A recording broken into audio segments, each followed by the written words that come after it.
Muy buenas tardes con todos, mi nombre es Emmanuel Mindiola y los integrantes de mi grupo son Antonella Marcano, Victoria Izquierdo y Oriana Materano, del tercero E. Hoy hablaremos de un tema muy interesante, el cual está ubicado en el sudoeste de Europa, o sea, España, el cual tuvo una gran crisis en el siglo XVIII. Ahora veremos el relato de los hechos ocurridos durante la Guerra de Independencia Española.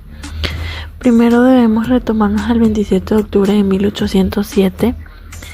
En esta fecha, Manuel Godoy, válido de Carlos IV, se reúne con Napoleón y firma el Tratado de Fontainebleau, con el que daban inicio a la invasión franco-española de Portugal.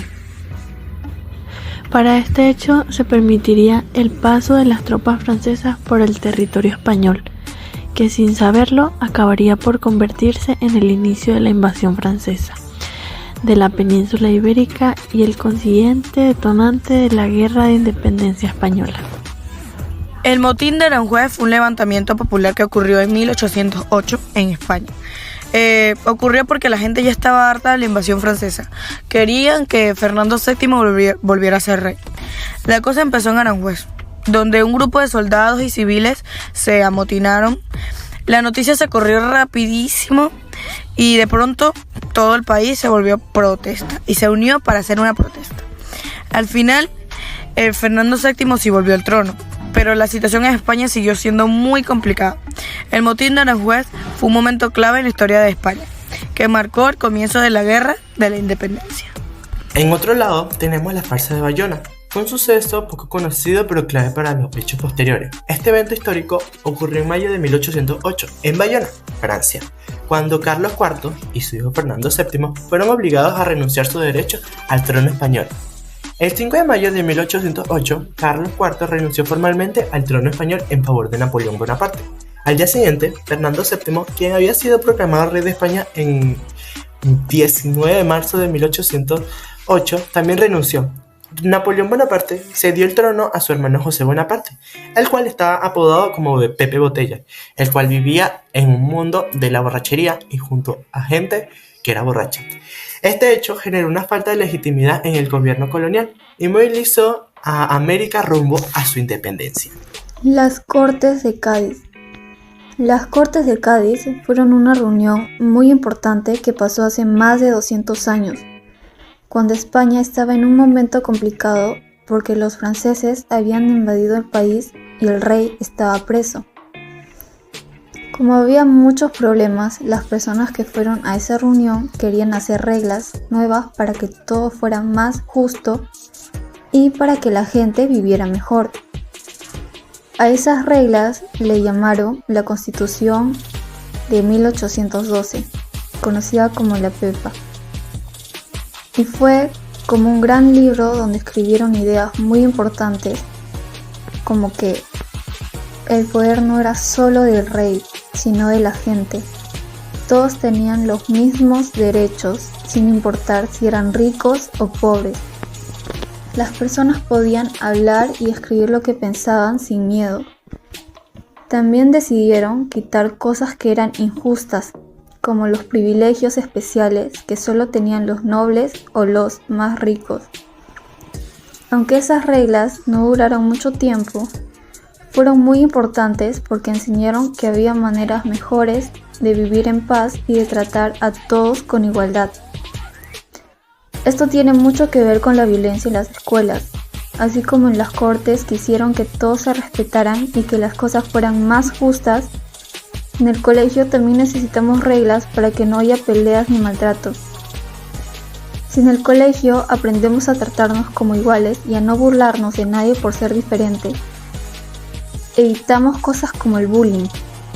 Además, si todos sabemos resolver problemas hablando en vez de peleándonos, sería más fácil llevarnos bien y seguirnos seguros en clase. Igual que las cortes querían un país más justo, en el colegio también podemos trabajar para que todos se sientan felices y respetados. La Constitución de 1812 fue aprobada el 19 de marzo de 1812. La Constitución se aprobó en el marco de la Guerra de la Independencia. en 1808 a 1814 y fue la respuesta del pueblo español a las intenciones invasoras de Napoleón Bonaparte, que aprovechando los problemas dinásticos entre Carlos IV y Fernando VII aspiraba a constituir en España una monarquía satélite del imperio, como ya había hecho en Holanda, en Alemania e Italia, destronando a los Borbones y coronando a su hermano José Bonaparte. Pero la respuesta de los ciudadanos, marcados por sucesos como el motín de Aranjuez, las renuncias de Bayona y el levantamiento de los madrileños el 2 de mayo, encerró un segundo significado para una pequeña parte del pueblo español. Este levantamiento tuvo en diferentes sitios y guerrillas, se unió finalmente en una Junta Central Suprema y después una regencia de 5 miembros, cuyos cometidos principales fueron la dirección de la guerra y la reconstitución del Estado. En este punto, los pareceres se encontraban divididos. Habían quienes deseaban seguir anclados en el antiguo régimen, y otros que, influidos por las doctrinas y ejemplos de Francia, consideraban que la reconstitución había de ser más radical. Este fue el criterio que finalmente se impuso, y la regencia convocó reunión hacia las Cortes de las Islas de León el día 24 de septiembre de 1810. La designación de los diputados a las mismas se realizó de manera anómala, explicable por la situación del país y su comportación fundamental de la Constitución de 1812. La obra de las Cortes de Cádiz combinó las tendencias constitucionales netamente españolas y afrancesadas.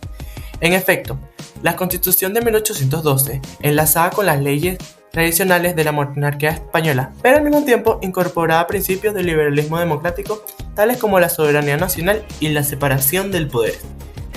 Esta constitución tenía, por ejemplo, el título de la libertad y la seguridad individual, la cual decía que todos los españoles eran libres e iguales ante la ley, y nadie podía ser detenido sin orden del juez oponente. En 1812, la Constitución buscaba tener normas y orden para proteger la separación de los poderes, la libertad y la protección de los derechos humanos. En nuestra institución educativa, también tenemos normas para evitar y sancionar los actos de violencia que se dan buscando un orden y respeto hacia los demás, buscando la felicidad y el buen compañerismo entre todos. Espero que les haya gustado este video y esta información sobre la invasión española.